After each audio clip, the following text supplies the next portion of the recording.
हम Newton's first law of motion के बारे में पढ़ेंगे। तो Newton's first law of motion के बारे में पहले डेफिनेशन पढ़ लेते हैं।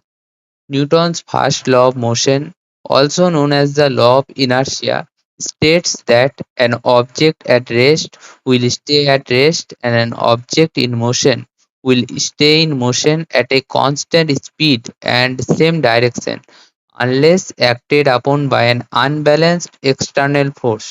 तो क्या बोल रहा है न्यूटन्स फर्स्ट लॉ कि कोई भी वस्तु जो कि रेस्ट में हो या यूनिफॉर्म मोशन में हो, वो अपना स्टेट चेंज नहीं करेगा अनटिल एंड अनलेस कोई भी एक्सटर्नल अनबैलेंस फोर्स उसके ऊपर वर्क करे। यहाँ पे ध्यान देने वाली बात यह है कि यहाँ पे अनबैलेंस वर्ड के यूज किया गया। अनबैलेंस फोर्स क्या होता है? पहले बैलेंस फोर्स क्या होता है? जब भी कोई भी बॉडी के ऊपर एक दो तीन या फिर कई फोर्स वर्क करते, यदि वो सारे फोर्सेस का सम वेक्टर सम जीरो हो जाता है, मतलब सारे फोर्सेस ईच अदर को कैंसिल आउट कर देता है, तो नेट एक्सटर्नल फोर्स जब जीरो हो जाता है तब उस टाइम पे बॉडी के जो स्टेट है रेस्ट या मोशन वो चेंज नहीं होता है। लेकिन जब वो फोर्सेस एक्सटर्नल फोर्सेस का सम जीरो नहीं होता है और नॉट इक्वल जीरो होता है, मतलब अनबैलेंस्ड फोर्स जब होता है उसकी वजह से ही बॉडी का जो स्टेट है वो चेंज होता है, रेस्ट या मोशन का जो स्टेट है। ठीक है। अब हम forces acting on a body at rest on the अर्थ, मतलब पृथ्वी के ऊपर कोई भी बॉडी रेस्ट में है उसके ऊपर क्या क्या फोर्सेस एक्ट हो रहा है उसके बारे में पढ़ें। ठीक है।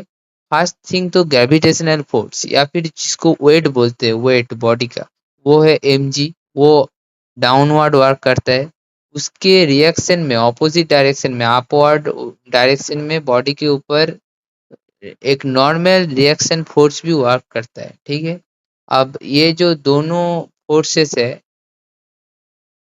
ये दोनों फोर्सेस ईच अदर को कैंसिल आउट कर देता है या फिर परफेक्टली बैलेंस कर देता है to create stability and so body stay at the rest condition on the earth. Okay.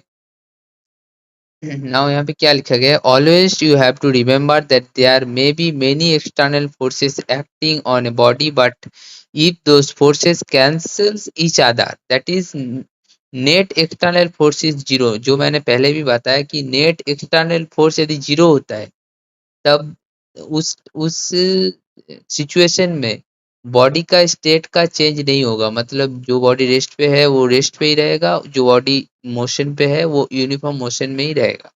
ठीक है।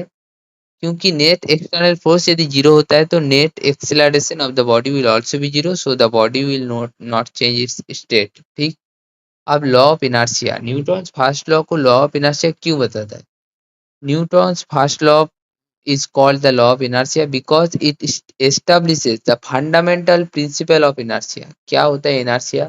Inertia is the natural property of matter to resist any change in its current state of rest or uniform motion। ठीक। Inertia एक body का internal property होता है जो कि body का जो स्टेट का चेंज है, मतलब बॉडी रेस्ट पे है या मोशन पे है, जो भी स्टेट में है उस स्टेट का चेंज को अपोज करता है या फिर रेसिस्ट करता है। ठीक है। वही इनर्शिया होता है। और inertia occurs due to the mass of the body. ठीक। Amount of inertia of an object is directly proportional to its mass. ठीक है। जिस बॉडी का मास जितना ज्यादा होगा उस बॉडी का इनर्शिया भी उतना ही ज्यादा होगा। ठीक है। Inertia is an internal property of matter and will work for a body in the space where there is no gravity. क्या बताया गया कि इनर्शिया एक बॉडी का इंटरनल प्रॉपर्टी होता है, इसका ग्रेविटी से कोई संबंध नहीं है। और कोई भी बॉडी जो कि स्पेस पे है जहाँ पे कोई ग्रेविटी नहीं है वहां पर भी इनर्शिया सेम तरीके से वर्क करेगा। ठीक। अब इनर्शिया का एक प्रैक्टिकल एग्जांपल क्या है? कोई भी पर्सन जो मूविंग कार पे या बस पे है, या फिर मतलब कोई भी पर्सन जो एट फर्स्ट मान लेते कोई भी पर्सन कोई भी कार पे है जो रेस्ट में है। ठीक है। जब वो अचानक मूव करने लगता है तो पर्सन पीछे हिल जाता है, क्योंकि वो पहले रेस्ट पे था, तो जब अचानक गाड़ी चलना स्टार्ट कर देता है तो बॉडी उतने फास्ट रिस्पॉन्स नहीं करते, वो बॉडी चाहता है कि वो रेस्ट पे ही रहे, इसीलिए वो पीछे हिल जाता है। ये दोनों इमेज यही दिखा रहे हैं।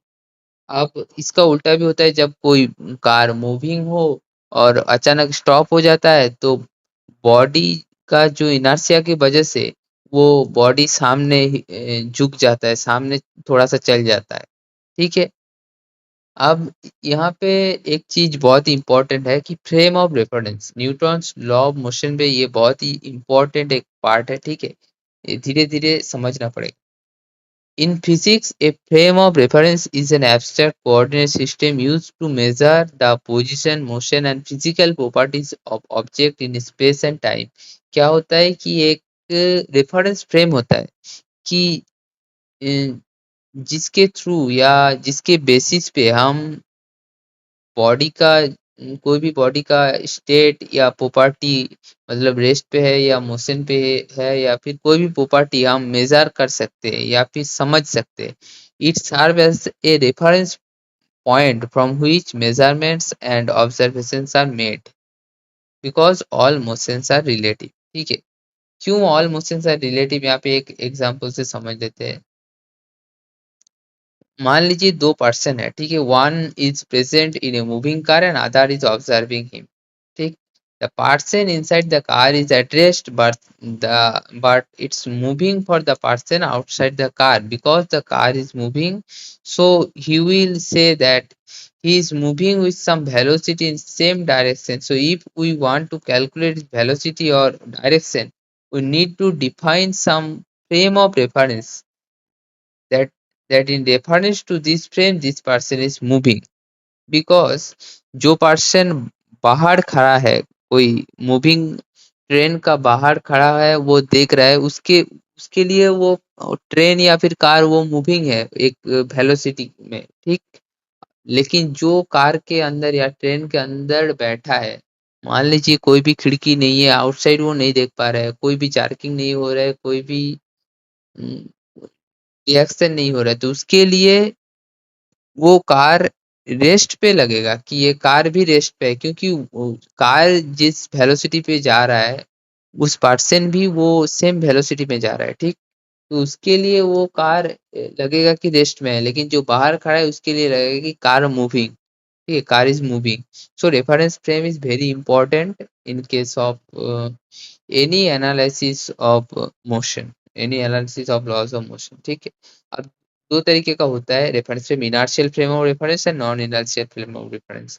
इनर्शियल फ्रेम ऑफ रेफरेंस क्या होता है? Inertial frame of reference is a view point or coordinate system that is either at rest or moving at constant velocity in straight line। inertial frame of reference हम उसको ही कहेंगे कि कोई भी body, कोई भी पर्सन जिसको हम रेफरेंस फ्रेम मानेंगे वो आइदर रेस्ट पे हो या फिर कांस्टेंट वेलोसिटी पे मूव कर रहा हो स्ट्रेट लाइन। ठीक, अब नॉन इनर्शियल फ्रेम क्या बोल रहा है कि non inertial frame of reference is an accelerating और rotating coordinate system. Unlike inertial frame the laws of physics do not apply in their standard form. यहाँ पे लॉज ऑफ फिजिक्स स्टैंडर्ड तरीके से अप्लाई नहीं होता है। Non inertial frame of reference क्या होता है कि कोई भी बॉडी एक्सिलरेशन के साथ मूव कर रहा हो या रोटेट कर रहा हो, मतलब जिसका वेलोसिटी टाइम के साथ चेंज हो रहा है। ठीक है, इसमें कोई भी जनरल जो फिजिक्स के जो लॉज है, स्टैंडर्ड लॉ, वो अप्लाई नहीं होता है, क्योंकि यहाँ पे बॉडी का मोशन या फिर कोई भी प्रॉपर्टी कैलकुलेट करने के लिए we require the introduction of imaginary forces या फिर pseudo force to calculate the motion और एनीथिंग। ठीक, अब यहाँ पे जानने वाली बात यह है कि न्यूट्रॉन्स का जो मोशन, लॉज ऑफ मोशन है, वो सिर्फ इनर्शियल फ्रेम ऑफ रेफरेंस के लिए ही एप्लीकेबल है। Non inertial frame of reference के लिए न्यूट्रॉन्स का लॉ एप्लीकेबल नहीं है। कोई भी रेफरेंस फ्रेम जो कि एक्सेलरेशन के साथ, रिटार्डेशन के साथ मूव कर रहा हो, रोटेट कर रहा हो, ठीक है, उसके लिए Newton's law of motion apply नहीं होगा। सिर्फ और सिर्फ इनर्शियल फ्रेम ऑफ रेफरेंस, जहाँ पे कोई भी सिस्टम जिसको हम सिस्टम में जिसको हम रेफरेंस फ्रेम मानेंगे वो आइदर रेस्ट में होनी चाहिए या फिर कांस्टेंट वेलोसिटी पे मूव होनी चाहिए। ठीक है, तो आज तक इतना ही। नेक्स्ट वीडियोस में हम न्यूटन्स के सेकंड और थर्ड लॉ के बारे में भी डिस्कस करेंगे। ठीक है, bye bye everyone, thank you.